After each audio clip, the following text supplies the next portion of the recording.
Continue to give you updates on this tight race as we get more results in. Results from local races, they are coming in tonight, but some voters had issues casting their ballots this morning in Jefferson County. So contentious, it went to court, and a judge denied a request to try to keep several precincts open long after the reported problems with machines that maintain voter registration info. Wave News reporter Noel Friel has more on what led to these issues. John, Myra, the communications director for the Jefferson County Clerk's Office tells us a massive amount of voter data from early voting is what caused the election system to run slowly. We're told more than 113,000 people voted early, and all of their IDs had to be downloaded to make sure they didn't vote again. Those delays caused a last-minute legal battle between the Jefferson County Republican and Democratic parties just hours before the polls were set to close. Technical issues with poll workers' e-poll books brought lines to a standstill at times Tuesday morning, with voters complaining of wait times an hour long or more.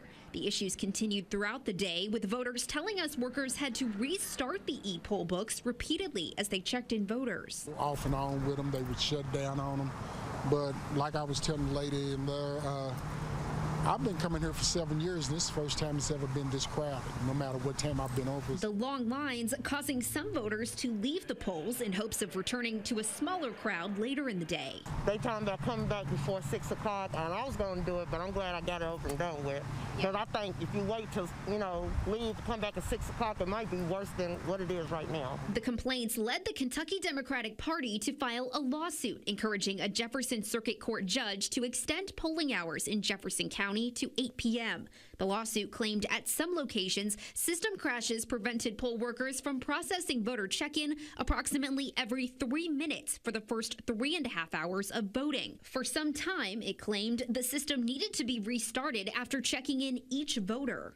Hundreds of voters have called reporting issues. Scores of voters reported leaving lines early, even some told to come back later when the system's issues have been fixed. The judge ultimately denied the motion, in an opinion saying the Kentucky Democratic Party failed to identify the specific precincts that experienced delays, and the state constitution forbids the polls from remaining open past 7 p.m. The ACLU of Kentucky had joined the lawsuit. Legal Director Corey Shapiro says there are many reasons that a voter could have been unable to cast their ballot because of the delays. They may have childcare obligations. They may be working multiple jobs. They may have had carved out, an hour at 6 a.m.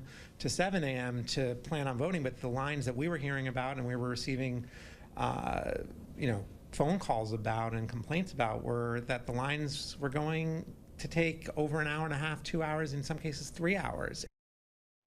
In a statement, Kentucky Democratic Party Executive Director Morgan Eves said, quote, polling locations across Jefferson County were functionally closed. These disruptions weren't just unacceptable, they deprived Kentuckians of the fundamental right to vote. Noel Friel, Wave News.